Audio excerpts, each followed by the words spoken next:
बंधु माने आजिर एही कार्यक्रम को आपण मानक स्वागत। आजिर एही कार्यक्रमटी कन्या राशि व्यक्ति विशेष मानक पई बहुत गुरुत्वपूर्ण अटे, बहुत ही खास अटे। कारण आउ अल्प किछि दिन परे कन्या राशि व्यक्ति विशेष मानक जीवन रे एक बहुत बड़ परिवर्तन आसीबाकू जाउछि। कारण ग्रह नक्षत्र मानक चलन रे एक बहुत बड़ परिवर्तन आसीबाकू जाउछि। एही कारणरू कन्या राशि व्यक्ति विशेष मानक जीवन रे लागि रहितिबा समस्त दुख कष्टर अंत हेबाकू जाउछि एवं पुनर्बार कन्या राशि व्यक्ति विशेष मानकर जीवन को खुशी फेरिबाकू जाउछि। तेबे जदि आपणकर कन्या राशि होइथाय तो भिडियोटी को स्किप न करी शेष पर्यंत निश्चय देखंतु एवं भिडियोटी को लाइक करी चैनलटी को सब्सक्राइब करि दियंतु। कमेंट बॉक्स रे भक्ति एवं श्रद्धार सहित जय श्री जगन्नाथ निश्चय लिखंतु। एबे आसंतु जानिबा कन्या राशि व्यक्ति विशेष मानकर जीवन रे आसीबाकू जाउथिबा बड़ परिवर्तन विषय। तेबे बंधु माने आजिर एही कार्यक्रमटी आपणकर जन्म राशि तथा चंद्र राशि उपरे आधारित अटे। तेबे राशि चक्रर 12 गोटी राशि मध्यरु षष्ठ राशि हेउछि कन्या राशि। तेबे बंधु माने आपणको कुंडलीर सप्तम भावरे शनि गोचर करूछंती। तेबे आपणको पई सबुठारु बड़ खुशीर कथा हेउछि जे वर्तमान आपणक राशि रे कोनोसी प्रकारर शनि दशा चालू नाही। शनि अढे किंबा शनि 7.5 रु आपण संपूर्ण रूप रे मुक्त अटंती। तेबे शनि आपणकर पंचम एवं षष्ठ भावर अधिपति होई आपणकर सप्तम भावरे गोचर करूछंती एवं राहु आपणकर षष्ठ भावरे गोचर करूछंती। तो वर्तमान शनि आपणकर सप्तम भावरे बक्री चलन करूछंती एवं 27 नवेम्बर पर्यंत आपणकर सप्तम भावरे बक्री अवस्था रे ही रहिबे। तेबे शनि आपणको वर्तमान षष्ठ भावर फल प्रदान करूछंती। तेबे प्रथम कथा हेउछि जहा आपणको पई सबुठारु अधिक महत्वपूर्ण अटे। जदि आपणको उपरे ऋण करजर भार बढ़ी जाइथिला, आपण आर्थिक समस्या देई गति करुथिले किंबा कोनोसी कोर्ट कचेरी समस्या रे आपण फसी रहिथिले तो एसबुरु आपण बहुत शीघ्र बाहरिबाकू जाउछंती। ऋण रोग शत्रु कोर्ट कचेरी मामलारू आपणको मुक्ति मिलिबो। एही सब जिनिस मध्यरु जदि कोनोसी जिनिस द्वारा आपण चिंताग्रस्त रहुथिले तो खूब शीघ्र एसबुरु आपण बाहर को बाहरी आसीबे। विशेष करी 15 नवेम्बर पूर्वरु एसबुरे आपण किछि सकारात्मक परिवर्तन देखिबाकू पाइबे। कारण प्रथमे तो राहु आपणकर षष्ठ भावरे गोचर करूछंती। द्वितीय रे शनि मध्य बक्री होई आपणको षष्ठ भावर फल प्रदान करूछंती। एहा व्यतीत आपणक पई आउ गोटिए खुशी कथा हेउछि जे राहु आपणकर षष्ठ भावरे गोचर करबा द्वारा जदि आपण कोनोसी कंपटीशन रे पार्टिसिपेट करंती तो निश्चित भावरे सेथिरे आपणको सफलता प्राप्ति हेबो। आपणकर स्कूल रे हेउ कॉलेज रे हेउ किंबा अन्य कोनोसी भी जगह रे हेउ आपणकर ऑफिस रे हेउ जेकोनसी स्थान रे भी आपण जदि कंपटीशन नियंती तो निश्चित भावरे आपणको पई कंपटीशन बहुत भल रहिबो। आपण सेथिरे उत्तीर्ण हेबे तो निश्चित भावरे एही सुजोग को आपण हाथ छडा करंतु नाही। कारण प्रथमे तो आपणकर नाही शनि 7.5 चालुची नाही शनि अढे चालुची। वर्तमान आपण संपूर्ण रूप रे शनि दशार मुक्त अटंती एवं राहु षष्ठ भावरे गोचर करिबा द्वारा कंपटीशन में विजय प्राप्ति कराई थांती। एहा व्यतीत जदि आपण किछि बड़ इन्वेस्टमेंट करबा पई चाहुछंती, share market stock market trading एसबुरे किछि इन्वेस्टमेंट करबा को चाहुछंती तो वर्तमान आपण ताहा करिनियंतु। विशेष करी 2 नवेम्बर परे जदि आपण एसबु करंती तो आपणको बहुत अधिक लाभ प्राप्ति हेबो।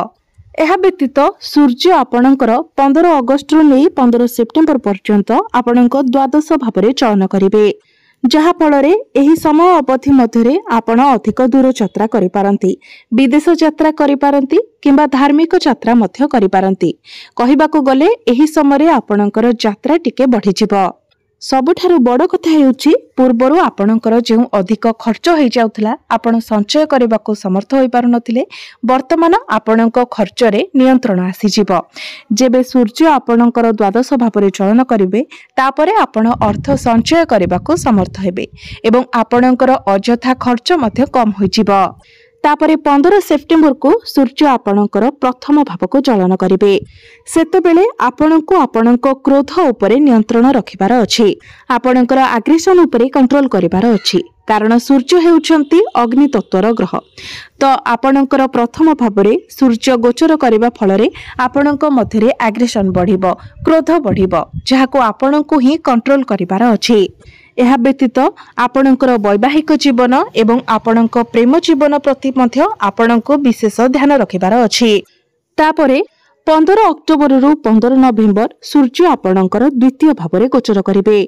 तेबे द्वितीय भावरे सूर्य निचस्त होइजिबे। तेणु आपण निजर परिवार रे अजथा जुक्ति तर्क ठारू दूरे रहिबा पई चेष्टा करंतु। अशांति ठारू दूरे रहंतु। विशेष करी निज पितांक सहित कोनोसी जुक्ति तर्क करंतु नाही किंबा तांको कथार कोनोसी सेमिति मुहरे उत्तर दियंतु नाही। तेबे एबे आसंतु जानिबा सेही तारीख गुड़िक विषय जो तारीख परठारू आपणक जीवन रे एक बहुत बड़ सकारात्मक परिवर्तन हेबो जहाँ संपूर्ण रूप से आपणक जीवन को बदलाई देबो। तो 20 अक्टोबर को देवगुरु बृहस्पति आपणकर एकादश भाव को चलन करिवे। तो यही 20 अक्टोबर ठारू ही आपणक जीवन रे एक बहुत बड़ परिवर्तन आसीबो। बृहस्पति जेतेबेले आपणकर एकादश भाव चलन करिवे तो बृहस्पतिंकर दृष्टि आपणकर पंचम भाव सप्तम भाव उपरे रहिबो एवं एकादश भावरे गुरु उच्चस्थ होइजिबे जहा फलरे आपणकर शिक्षा क्षेत्र प्रेम जीवन संतान वैवाहिक जीवन व्यापार वाणिज्य ए सब किछि रे आपण सकारात्मक परिवर्तन देखिबाको पाइबे। अल्प किछि समय पाई ही गुरु आपणकर एकादश भावरे चलन करिवे किंतु एही समय अवधि मध्यरे आपणक जीवन रे एक बहुत बड़ परिवर्तन आरंभ होइजिबो। तो 20 अक्टोबर रु नै 11 नवेम्बर पर्यंत एही समय अवधि आपणक पई सुवर्ण समय साब्यस्त हेबो। एही समय मध्यरे जदि आपण किछि इन्वेस्टमेंट करंती तो भविष्यत रे आपणको ताहा बहुत अधिक लाभ प्रदान करिवो। एही समय रे आपण किछि बड़ जिनिस मध्य किना किनि करि पारंती। एही समय रे जदि आपण फैमिली प्लानिंग करिबा पई चाहुछंती तो आपणको पई समय मध्य बहुत भलो रहिबो। जो माने संतानर कामना करुथिले सेमानंको संतान सुख प्राप्ति हेबो। आपणकर शिक्षा क्षेत्र को नै मध्य एही समय अवधि बहुत भलो रहिबो। पुणी गुरु बक्री होई आपणकर दशम भावरे चलन करिवे जहा फलरे जो व्यक्ति माने चाकरी रो अनुसंधान रे थिले योग्यता थिबा सत्ते मध्य जदि आपणको चाकरी मिलि पारु नथिला तो आपणको चाकरी मिलिबार संभावना बढ़ी जिवो। तेणु आपण निजर चेष्टा जारी रखिबा उचित। जो माने चाकरी करूछंती चाकरी क्षेत्र रे सेमानंको प्रमोशन मिलिबो एवं जो माने ट्रांसफर पाई चाहुतिले सेमानंको ट्रांसफर मध्य होइजिबो। आपणको चाकरी क्षेत्र रे आपणको अचीवमेंट मिलिबो। आपणको मान सम्मान प्राप्ति हेबो। तेबे अक्टोबर नवेम्बर एवं डिसेम्बर एही 3 मास आपणकर कैरियर पाई बहुत भलो रहिबो। एही समय रे आपण निजर कैरियर रे बहुत अधिक ग्रो करिवे।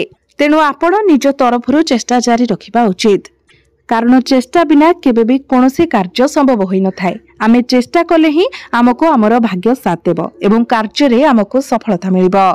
तेबे बंधु माने 15 सेप्टेम्बर को बुध आपणकर प्रथम भावरे गोचर करिवे जहां आपणको बहुत अधिक शुभ फल प्रदान करिवो। आपणक मध्यरे बुद्धिमता बढ़िबो।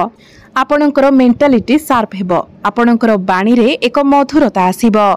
कार्य क्षेत्र रे आपणको मान सम्मान प्राप्ति हेबो। आपणको कामर प्रशंसा करा जिवो।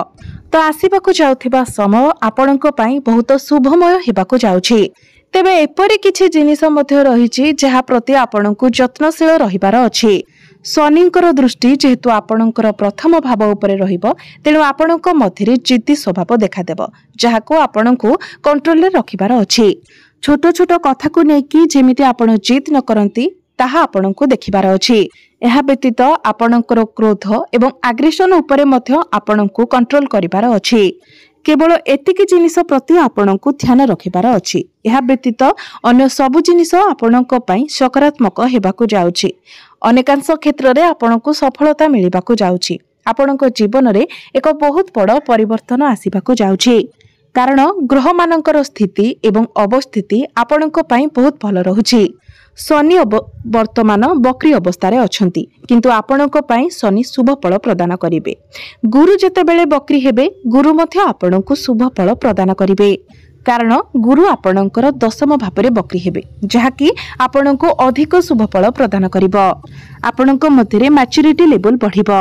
आपणकर सेल्फ कॉन्फिडेंस बढ़िबो। आपणको मध्यरे ज्ञान बढ़िबो। तो एबे आसंतु जानि नेबा किछि उपाय विषय जे उपाय गुड़िक करिबा द्वारा आपणको अधिक मात्रा रे शुभफल प्राप्ति हेबो। सेथिपाई आपण प्रत्येक दिन बुधंकर बीज मंत्र 108 थर जप करंतु। प्रत्येक दिन आपण गायत्री मंत्र 108 थर जप करंतु। प्रत्येक दिन हनुमान चालीसार पाठ करंतु एवं प्रतिदिन आपण शनिंकर बीज मंत्र मध्य 108 थर जप करंतु। तेबे बंधु माने आपणकर जीवन मंगलमय हेउ एहा ही ईश्वरंक निकटरे मोर प्रार्थना।